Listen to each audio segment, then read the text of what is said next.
Hello student, good morning. Welcome to today online computer class. Today we will discuss chapter number 6. Name is flow of control. तो student जैसे कि हम पढ़ रहे थे और एक दो चार टॉपिक इसके पढ़ भी ली थी हमने फ्लो ऑफ कंट्रोल के। तो फ्लो ऑफ कंट्रोल एक बार वापस रिपीट कर लेते हैं। तो देखिए फ्लो ऑफ कंट्रोल मीन्स जब हम प्रोग्राम लिखते हैं उस प्रोग्राम से कुछ स्टेप्स लिखते हैं, उन स्टेप्स को जब एग्जीक्यूट किया जाता है तो उनकी जो फॉलो होता है उसको हम बोलते हैं फ्लो ऑफ कंट्रोल। यानी कि एक स्टेप के बाद में दूसरी स्टेप, दूसरी के बाद में तीसरी स्टेप। तो ऐसे नहीं कि भाई एक के बाद में तीसरी स्टेप कंप्लीट करेंगे तो पहले पहली स्टेप फिर दूसरी। तो जैसे जैसे प्रोग्राम का फॉलो चलता जाएगा कंट्रोल उसी को एग्जीक्यूट करता हुआ चलेगा। जैसे कि आप देख रहे हैं कि ये जो स्कूल बस है, जो इसका जो टारगेट है वो है स्कूल पर जाना। तो स्कूल के लिए जाना, स्कूल के लिए ये जो रोड है वो उस रोड को ही फॉलो करते हुए ये क्या कर रही है, फॉलो कर रही है और स्कूल तक जाएगी। तो यहाँ पर इसके पास कोई दूसरा ऑप्शन नहीं है। तो जब आपके पास कोई दूसरा ऑप्शन नहीं होता तो जो कंट्रोल हमें बताया जाता है, जैसे इंस्ट्रक्शन दिए जाते हैं, उसी इंस्ट्रक्शन को हम यूज करेंगे और फॉलो करते हुए जाएंगे। तो इसी सीरीज में हमने पढ़ा था कुछ यहाँ पर, जैसे कि एक प्रोग्राम हम आपको बता देता हूँ, program to print the difference of two number. तो कोई दो नंबर हैं, दो नंबर के बीच में हमने यहाँ पर क्या करना है, इनको डिफरेंस निकालना है, अंतर निकालना है। तो यहाँ पर देखिए कितने स्टेप्स लिखे हैं, 1 2 3 4। ठीक है, 4 स्टेप्स का यूज किया है। इन 4 स्टेप्स में सबसे पहले ये वाली लाइन एग्जीक्यूट होगी, फिर ये वाली लाइन एग्जीक्यूट होगी, फिर ये, फिर ये। तो यानी कि स्टेप बाय स्टेप हम यूज करते हैं। तो यही होता है आपका फ्लो ऑफ कंट्रोल। ठीक है, तो इस प्रोग्राम में आप देख रहे होंगे कि क्या डिफरेंस निकाला गया है दो नंबर के बीच में। तो सबसे पहले नंबर 1 को यहाँ पर एक वेरिएबल लिया है और एक नंबर 2 दूसरा वेरिएबल लिया है। तो इसको मैं एग्जीक्यूट करवा के दिखा देता हूँ प्रोग्राम को। यहाँ से कॉपी करेंगे और इसका जो इंटरप्रेटर है वो ओपन कर लेते हैं और इसको करते हैं यहाँ पर पेस्ट। तो स्टूडेंट देखिए यहाँ पर प्रोग्राम 6.1 लिखा हुआ है। तो ये जो पाइथन का कंपाइलर है, सॉरी पाइथन का इंटरप्रेटर होता है, कंपाइलर सी और C++ का होता है। तो ये जो इंटरप्रेटर है यहाँ पर मैंने देखिए प्रोग्राम ये जो लिखा है इससे पहले हैश का साइन का यूज किया है। तो ये जो हैश का साइन है इसका मतलब होता है कि इंटरप्रेटर इस लाइन को इग्नोर कर देगा। ये एक तरह से क्या कमेंट लाइन है। कमेंट लाइन का मतलब ये होता है यूजर यानी कि हम तो पढ़ सकते हैं बट ये जो है इंटरप्रेटर ये इसको रीड नहीं करता है, बट ये हमारे लिए समझने के लिए होते हैं।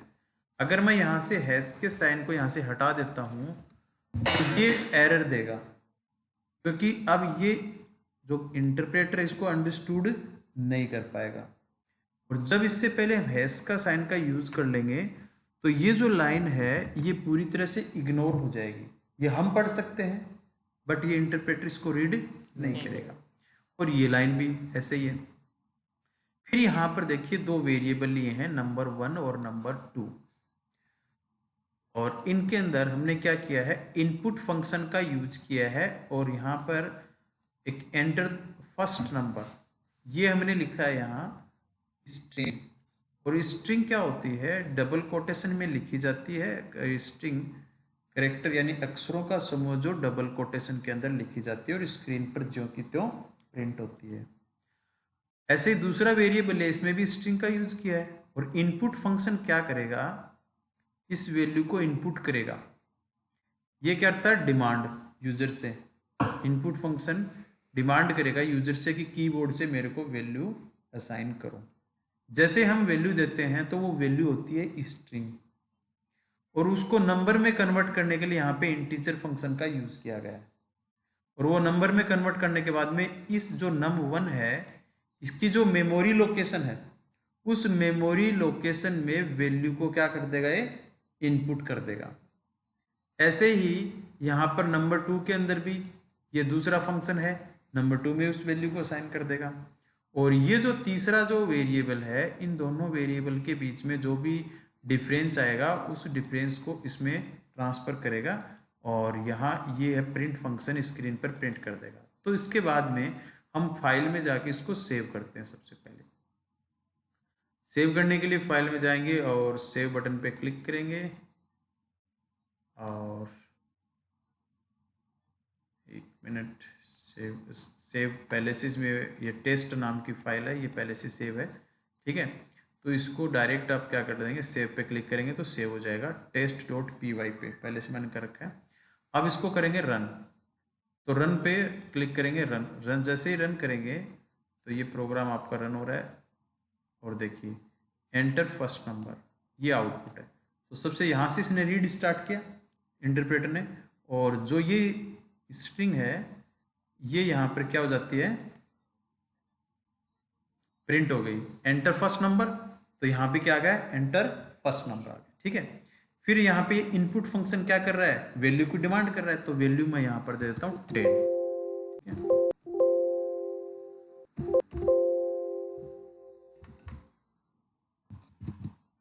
यहाँ पर वैल्यू दे दी हमने 10, ठीक है। 10 वैल्यू देने के बाद में दूसरी जो वैल्यू है एंटर करेंगे और फिर ये जो दूसरा फंक्शन है, देखो जैसे मैंने यहाँ पे 10 किया है तो ध्यान देना ये जो एंटर फर्स्ट नंबर है सेम एज इट इज कहाँ पर हो रहा है, यहाँ पे प्रिंट हो गया। फिर मैंने यहाँ पे 10 दिया, इस 10 ये जो 10 है स्ट्रिंग में था बट यहाँ पे इंटीजर लगाया क्योंकि ये नंबर में कन्वर्ट हो गया और देन ट्रांसफर हो गया num1 में। दूसरी वैल्यू देनी हमें, ठीक है, दूसरी वैल्यू दे दी। जैसे हम एंटर करेंगे तो ये डिफरेंस होने के बाद में नेक्स्ट जो स्टेप है, जो इसका फॉलो ऑफ कंट्रोल है, पहले ये हो गया फिर ये हो गया, अब ये दोनों ने क्या, ये जो डिफरेंस है ये डिफरेंस निकल चुका है पहले, ठीक है। हमें यहाँ पे थोड़ी दिखाई देगा कि कैसे निकला, ठीक है।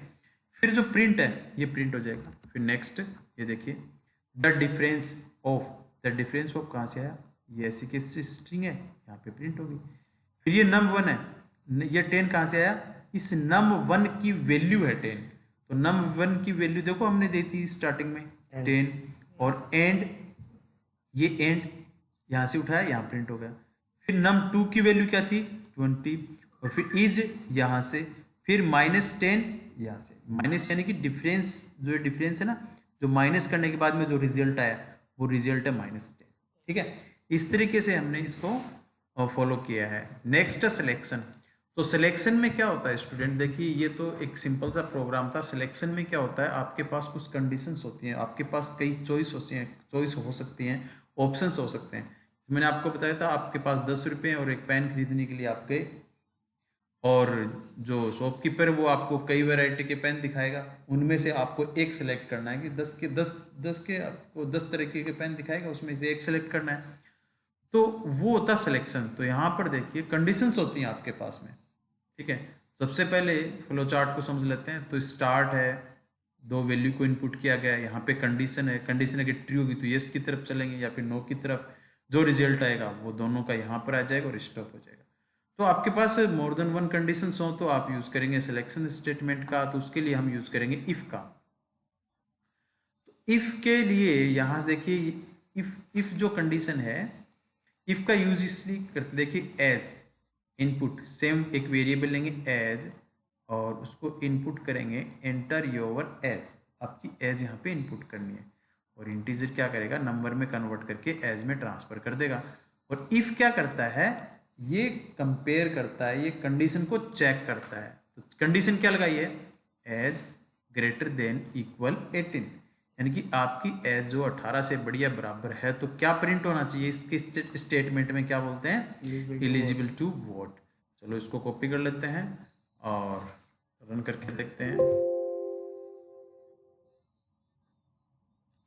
इसको करते हैं यहाँ पेस्ट, ठीक है।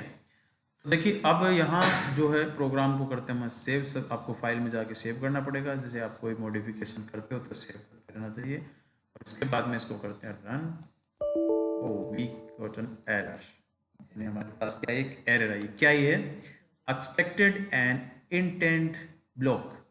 इंटेंट ब्लॉक का मतलब क्या होता है, देखो इफ के जस्ट बाद में हमने एक लाइन लिखी है, ठीक है, ये है इफ का स्टेटमेंट, यानी कि इफ की कंडीशन, इफ की कंडीशन यानी कि एज ग्रेटर देन इक्वल 18 अगर ट्रू है तो इसके जस्ट वाला जो स्टेटमेंट है वो निष्पादित होना चाहिए, यानी कि एग्जीक्यूट होना चाहिए।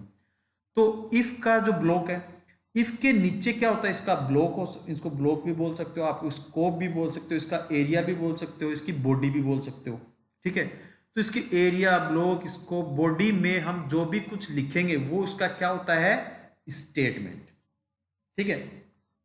अब यहां पर हम लिखेंगे अब स्टेटमेंट है, स्टेटमेंट में आई एरर। तो देखो बहुत सारी जो लैंग्वेज थी पहले, किसी का ब्लॉक बनाने के लिए हम करली ब्रैकेट का यूज करते थे, जैसे कि मैं आपको बताऊं इस तरीके से।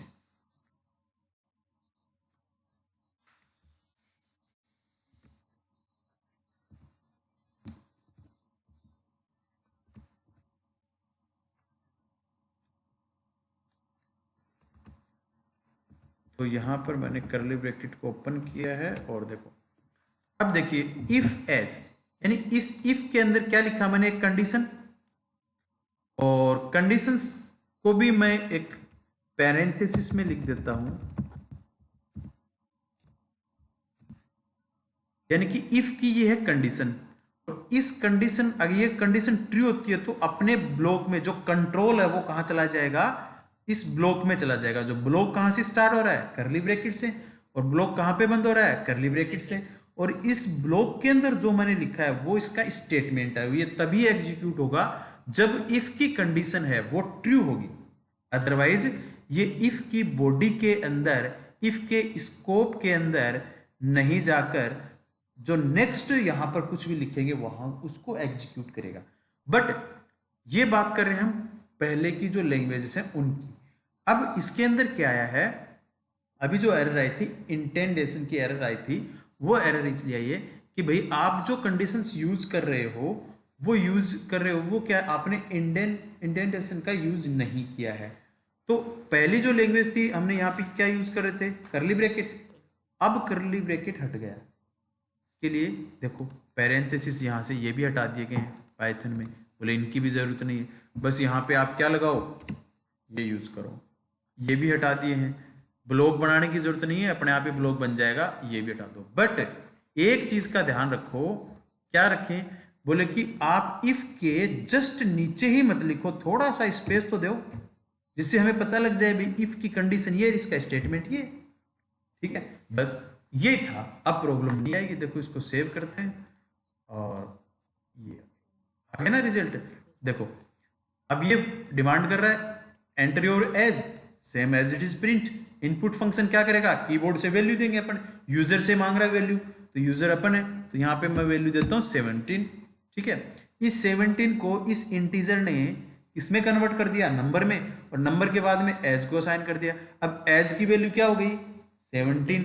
अब 17 के साथ में कंपेयर करो, 17 ग्रेटर देन इक्वल 18, तो कंडीशन ट्रू एंड फॉल्स क्या हुई बताओ भाई, 17 बड़ा है क्या 18 से, 18 वाली सही है सर, 17 वाली तो गलत आएगी, तो गलत होगी ना। तो एंटर, तो आप यहाँ पर जैसे एंटर करेंगे ना तो कुछ भी नहीं आएगा, क्योंकि अगर मैं यहाँ पर दोबारा देखता हूँ, देखिए इसको रन करते हैं और फिर नेक्स्ट इसकी बार 21 देंगे तो एलिजिबल टू वोट आ जाएगा। क्यों अगर मैंने ये कंडीशन ट्रू है तो ही तो ये इसका जो स्टेटमेंट है ये एग्जीक्यूट होगा, अदरवाइज तो नहीं हुआ ना। तो ये तो था आपका इफ कंडीशन, ठीक है। अब बात करते हैं एल्स की।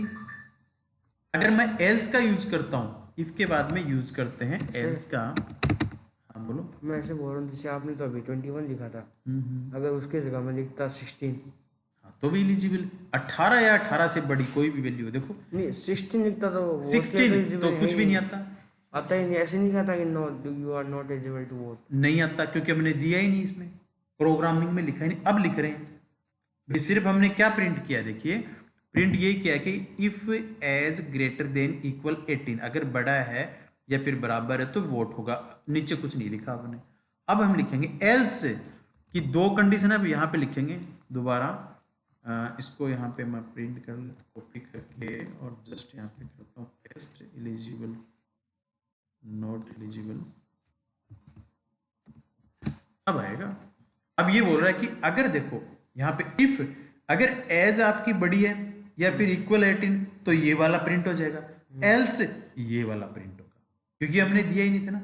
अब इसको सेव करते हैं और रन करता हूँ। इनवैलिड सेंटेक्स एरर आई है।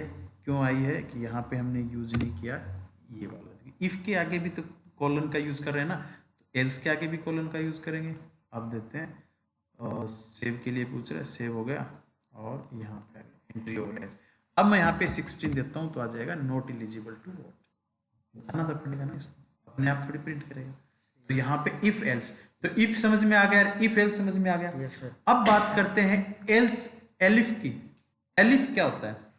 एलिफ क्या होता है कि मोर देन, यहाँ पे तो दो ही कंडीशन थी, या तो ये या फिर ये। अगर आपके पास कोई ऐसा कोई हो कि आपके पास कई कंडीशंस हो, जैसे कि आपको सेलेक्ट एक करनी है उनमें, जैसे कि ये चेक करो, कोई भी एक नंबर दूंगा मैं, वो नंबर पॉजिटिव है या नेगेटिव है या फिर वो जीरो है, तीन हो सकते हैं ना।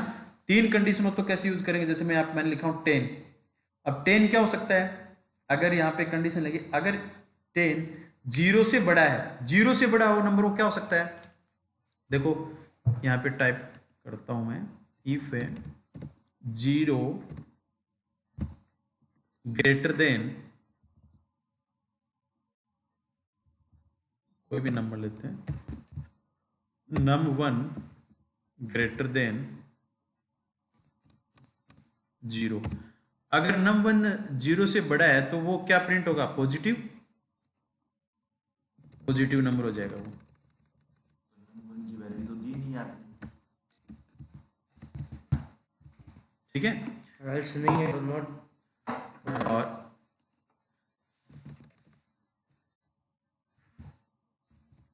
Elif num1 less than 0 then negative number.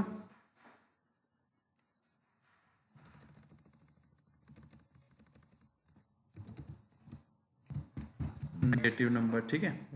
और नेक्स्ट एल्स,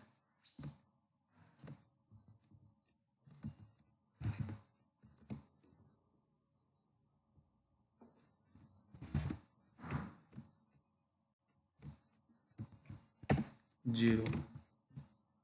अब देखो यहाँ पर कोई भी एक नंबर होता है, उसको हम कैसे चेक कर सकते हैं? तो यहाँ पर जो एज है, इस एज की जगह मैं लिख दूंगा num1। एक नंबर लेते हैं, उस वो num1 है, और इंटर योर एज, तो inter number, inter any number, ठीक है।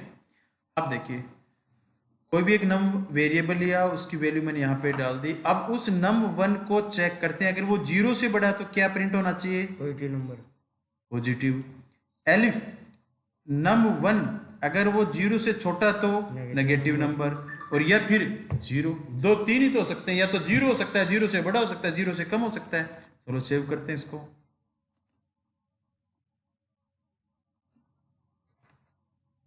रन करके देखते हैं। वो लगाया ही ना आपने डॉट डॉट। हाँ, कोलन का यूज नहीं किया, अगर कोलन का यूज नहीं करेंगे तो प्रोग्राम एरर देगा। सेव करता हूँ और इसको रन करते हैं। देखिए अब एंट्री नंबर, नीचे एंड नंबर मांग रहा है, तो कोई भी नंबर देके देखते हैं। मैं यहाँ पे देता हूँ 3, पॉजिटिव नंबर आ गया, ठीक है ना, क्योंकि 3 क्या है? 0 से बड़ा है ना। अगर अब की बार इसको रन करते हैं, देखिए नेक्स्ट 0 देते हैं तो 0 ही आ जाएगा, 0 है तो 0 ही आ जाएगा, और -3 दो, -3 देते हैं तो -3, तो नेगेटिव नंबर आ जाएगा, ठीक है। तो यहाँ पे एलिफ का जो यूज है ना, एलिफ का, वो क्या है कि मोर देन वन कंडीशन, यानी एक से ज्यादा आपके पास ऑप्शंस हो तब आप इनका यूज करेंगे, ठीक है। तो ये आपके बुक के अंदर ऐसे खूब सारे एग्जाम्पल दिए हुए हैं। देखो इफ एल्स का है, अगर एज बड़ी है तो क्या एज वाला दे रखा है। Program print to positive difference two number, दो के बीच में आपको कंडीशन ट्रू है तो ये काम होना चाहिए। आप ये कर सकते हो ना, अगर कंडीशन ट्रू है तो नंबर 1 से नंबर 2 को माइनस करना है, अगर गलत है कंडीशन तो नंबर 2 से नंबर 1 को माइनस करना है। फिर ये देखो एक है पॉजिटिव नंबर वाला ये दे रखा, इफ नंबर, एलिफ नंबर, ठीक है। और फिर ऐसे ही ये डिस्प्ले जो appropriate message as per colour, ये एक सिग्नल का प्रोग्राम है। और ये कैलकुलेटर का एक ऐप है 6.3 के अंदर। कैलकुलेटर के अंदर जो कोडिंग होती है ना, कैसे माइनस करता है कैसे प्लस करता है, वो इसकी कोडिंग दे रखी है। इसको आप खुद करके देखो और समझो, अगर नहीं समझ में आता तो मेरे से पूछो। नेक्स्ट है आपका इंटेंडेशन। तो इंटेंडेशन मैंने आपको बताया, इंटेंडेशन क्या होता है, स्पेस। तो इंटेंडेशन के लिए यहाँ से पढ़ेंगे पाइथन, हाउएवर पाइथन, ये देखिए हाउएवर पाइथन यूजेस इंटेंडेशन, यानी कि पाइथन के अंदर इंटेंडेशन का यूज किया जाता है किस लिए, ब्लॉक के लिए, as well for nested block. Nested block का मतलब होता है एक इफ के अंदर दूसरा इफ, एक ब्लॉक के अंदर दूसरा इफ होता है ना। तो वैसे ही स्ट्रक्चर लीडिंग वाइट स्पेस, यानी कि जो टेब की और आप स्पेस की का यूज करके आप स्पेस दे सकते हो। पहले दिया था ना प्रिंटफ वाला, नहीं तो एरर आई थी। At beginning of statement is called indentation, उसको हम क्या बोलते हैं, जो शुरू में स्पेस दिया जाता है उसको हम बोलते हैं, स्टेटमेंट के शुरू में जो स्पेस दिया जाता है उसको हम इंटेंडेशन बोलते हैं। ये देखो यहाँ पे इफ का यूज कर रखा है, फिर यहाँ पे कंडीशन लगाई कोलन का, और फिर ये जो प्रिंटफ है देखो यहाँ इस इफ के जस्ट नीचे से स्टार्ट नहीं किया, थोड़ा सा स्पेस देके स्टार्ट किया है। तो इसके अंदर कितने ब्लॉक हैं, 2 ब्लॉक हैं, और 2 ब्लॉकों के जो 2 स्टेटमेंट है, इससे पहले स्पेस दे रखा है, इस व्हाइट स्पेस को ही हम बोलते हैं इंटेंडेशन। ठीक है, आ गया समझ में, इंटेंडेशन। फिर है रिपीटिशन। रिपीटिशन का मतलब होता है जब हम किसी टास्क को, स्टेटमेंट को बार बार में प्रिंट करते हैं। देखो अब ये है एक ही बार प्रिंट हुआ, जैसे कि आप लिखना है कि happy birthday to you XYZ, जो भी लिखना है उसको कितनी बार प्रिंट करवाना है, 100 बार प्रिंट करवाना है, तो हमें पहले से वैल्यू दे देंगे कि भाई ये लेस देन 100 तक प्रिंट होना चाहिए। कोई भी एक स्टेटमेंट बार बार में आपको एग्जीक्यूट करवाना हो, तो एग्जाम्पल देखो, मंथली अपने घर में बिजली का बिल आता है और उसको हर महीने चुकाना पड़ता है ना, तो उसके लिए हमें एक ऑनलाइन सिस्टम में उसको सेट कर देंगे कि अपने बैंक खाते से ऑटोमेटिकली कटता जाए, तो वो रिपीट हो रहा है ना हर महीने। तो देखो एक एग्जांपल, ये बटरफ्लाई है, ये यहाँ पे कुछ यहाँ पे ये पत्ती पे लीफ है, इसको अंडे वंडे दे रखे हैं, क्या ये उसको खा रही है, ये इसको खाएगा, ये फिर ये इसको है, मतलब ये क्या चल रहा है, एक सर्कल चल रहा है। तो ये क्या है, इसको हम रिपीटिशन बोलते हैं, एक स्टेटमेंट को हम रिपीट करते हैं बार बार, तो वो रिपीटिशन होता है। और अदर इसका जो नाम है वो है iterations, iteration. This kind of repetition also called iteration, इसको इटरेशन भी बोलते हैं। तो रिपीटिशन का मतलब क्या होता है, देखो ए सेट ऑफ स्टेटमेंट, स्टेटमेंट का एक सेट एक प्रोग्राम के अंदर is made possible using looping construction, यानी क्या करता है, पॉसिबल यूजिंग लूपिंग, जो उस स्टेटमेंट को एग्जीक्यूट करेगा बार बार में, उसके लिए उसको यूज करने के लिए हमें क्या जरूरत पड़ेगी, लूपिंग कंस्टेंट। तो इस रिपीटिशन के लिए हमें किसका यूज करना पड़ेगा, लूपिंग का। रिपीट करने के लिए हम लूप का यूज करना पड़ेगा। तो देखो यहाँ पर कुछ नंबर हैं, हमें एक काउंटिंग प्रिंट करवानी है 1 to 5, 1 2 3 4 5 प्रिंट करवानी है। इसके लिए प्रिंटअप कितनी बार दिया हमने, एक तो कितनी बार प्रिंट लिखा है, 5 बार प्रिंट लिखा है, तब जाके 1 से लेके 5 तक प्रिंट हुआ है। बट ऐसा हम थोड़ी करेंगे, रिपीटिशन के लिए एक ही फंक्शन को क्या कर देंगे, रिपीट करवाएंगे। कैसे, मान लीजिए we do if you are asked print the first 1 lakh natural number, आपको 1 लाख नंबर प्रिंट करवाने, ठीक है। तो क्या 1 लाख बार प्रिंट लिखोगे, क्या नहीं कर सकते ना। तो writing 1 lakh print statement would be not efficient solution if it would be tedious and not the best way of the task writing a program having loop। तो इसके लिए हम लूप या फिर रिपीटिशन एक बेटर सॉल्यूशन है इनके लिए। कैसे, देखिए टेक ए वेरिएबल, सबसे पहले एक वेरिएबल लेंगे, से काउंट है ना, और and set its value to 1, और उसकी वैल्यू कहाँ से स्टार्ट करेंगे, 1 से स्टार्ट करेंगे, और print the value to count, जो से काउंट के लिए एक वैल्यू देंगे 1, और print the value of count, और वैल्यू किसको प्रिंट करवाएंगे, काउंट को प्रिंट करवाएंगे, और फिर उस काउंट को हम 1 से बढ़ाते जाएंगे। ये कंडीशन लगा देंगे, इंक्रीमेंट द वेरिएबल। वेरिएबल क्या था आपका, काउंट, और काउंट की वैल्यू क्या थी 1, और 1 को कर देंगे प्रिंट, और फिर नेक्स्ट टाइम वो आएगा तो उसके लिए हम काउंट को क्या कर देंगे, 1 से जोड़ देंगे उसमें। काउंट में देखो 1 इक्वल प्लस, ये जो 1 है प्लस होके इसमें स्टोर होगा, ठीक है।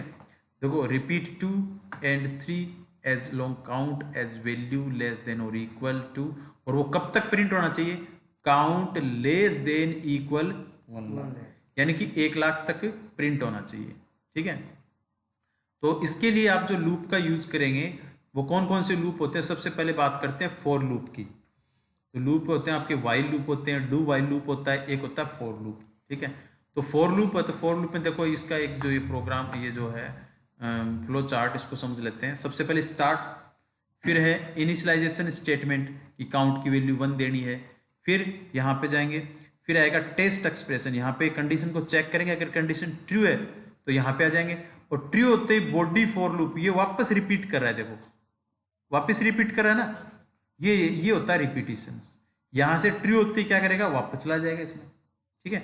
अगर ये कंडीशन फॉल्स होती है तो एग्जिट लूप से बाहर आ जाएंगे, जो भी लूप होगा उससे बाहर आ जाएंगे और स्टेटमेंट फॉलो होगा, स्टॉप, यहाँ पे स्टॉप हो जाएगा, ठीक है। तो इसके लिए एक प्रोग्राम है, देखो ये बोल रहा है कि फॉर लूप को कैसे यूज करते हैं, ये थोड़ा सा आपको बहुत इंपॉर्टेंट है, इसे आपके 11th क्लास में ये सारी चीजें आएंगी। फॉर लूप, देखो फॉर लूप को लिखने से पहले आप लिखेंगे फॉर, ये कीवर्ड है इसका, फिर लिखेंगे लेटर।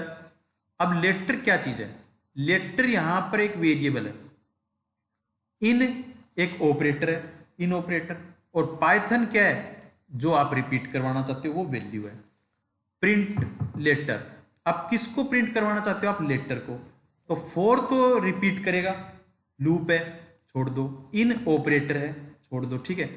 तो ये कह रहा है कि फॉर लूप क्या करेगा, लेटर, लेटर एक वेरिएबल है, वेरिएबल में एक लोकेशन है, उस लोकेशन पे सबसे पहले क्या आएगा, पी, पी किसके अंदर जाएगा, लेटर के अंदर, फिर वाई जाएगा लेटर के अंदर, फिर टी जाएगा, एच जाएगा, ओ जाएगा, फिर लेटर को प्रिंट करो, लेटर के अंदर सारे आ गए ना 1 बाय 1, तो पहले पी प्रिंट करेगा, फिर वाई प्रिंट करेगा, T H O N Python. चलो प्रोग्राम को करके देखते हैं,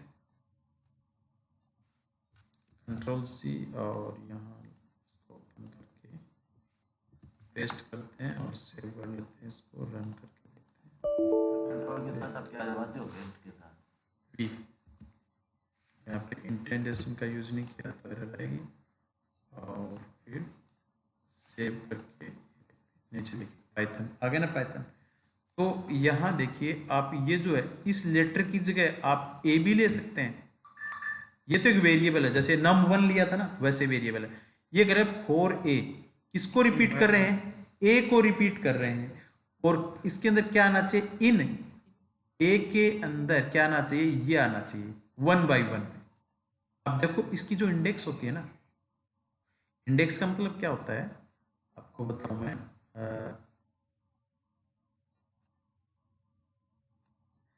अब ये जो है आपका पी,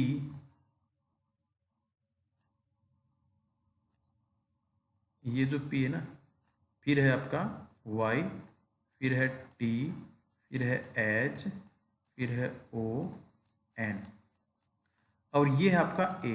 तो ये जो ए है ना, ये इस ए के लिए एक ऐसे बना देता है, टेबल के जैसे एक स्ट्रक्चर बन जाता है ऐसे, ठीक है। और ये पाइथन किसके अंदर इंक्लूड हो गया, ए के अंदर, ये जो ए था ना आपका इसमें, अब यहाँ पे सॉरी स्मॉल ए है, ए का 0 नंबर लोकेशन, ए का 1 यानी A0, A1, ये 2 है तो A2, ये है आपका A3, ये है A4 और A5।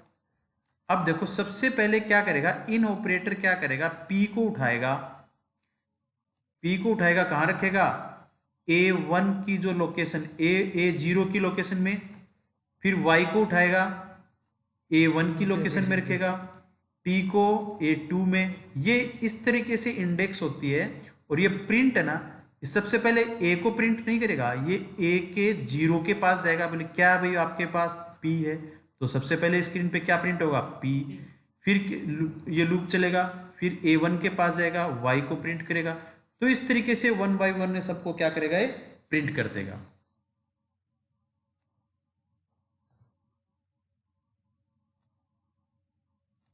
अब देखिए नेक्स्ट प्रोग्राम एक और ले लेते हैं। देखिए काउंट, यहाँ पे एक वेरिएबल यार ये जो बना रखी है, जो ये क्या चीज़ है, ये लिस्ट है काउंट 10 20 30 40 और इनको प्रिंट किया है, तो सेम वैसे ही ये प्रिंट हो जाएगा। अभी जो प्रोग्राम करके आए ना अपन उसी तरीके से ये प्रिंट हो जाएगा। देखिए काउंट प्रिंट के लिए इंटेंडेशन दे देते हैं, काउंट 10 20 30 ये नंबर है। अब 4 क्या करेगा, नम, काउंट की वैल्यू है, नम के अंदर स्टोर होगा काउंट, ठीक है। अब काउंट की वैल्यू क्या है 10, वही है कि ये 0 नंबर पे, ये 1 नंबर पे, 2 नंबर पे, 3 पे, 4 पे। तो सबसे पहले काउंट 0 की वैल्यू क्या है, काउंट 0 की वैल्यू क्या है, 10 COU, काउंट 0 की वैल्यू है 10, ठीक है। अब ये 10 किस में स्टोर हो जाएगा, इस नम के पास। काउंट 0 कहां चला जाएगा, नम 0 के पास।